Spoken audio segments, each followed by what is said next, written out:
Pinangunahan ng MMDA at LGU ang inspeksyon sa Navigational Gate sa Navotas City. Nasira muli ito matapos masalpok na naman ng barko.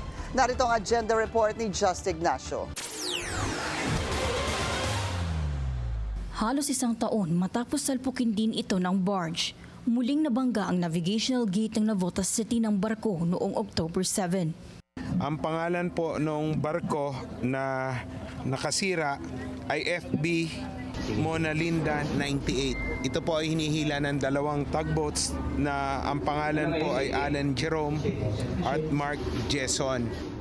Hindi pa man tapos ang pagkukumpuni mula sa aksidente noong isang taon. Nasira ang ibabaw sa bahagi ng Navigational Gate. Maaaring itatanong nyo ano bang naging problema, bakit sumayad? Unang-una, yung permit po na ibinigay doon sa barko para pumasok po dito ay between 1 a.m. and 2 a.m.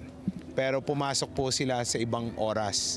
Pangalawa po, may misdeclaration doon sa draft. Malayo po yung idineclare nilang draft doon po sa actual na draft nung dumaan.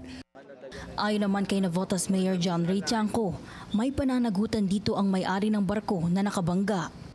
Kung napatunayan po natin na misdeclare po, may kasunduan naman po tayo dati na may protocols. Siyempre, merong pananagutan po yun. Pati yung previously, na pinili talaga. Tuloy-tuloy naman daw sa ngayon ang pagkukumpuni ng Navigational Gate at ang paglilinis sa kapaligiran nito.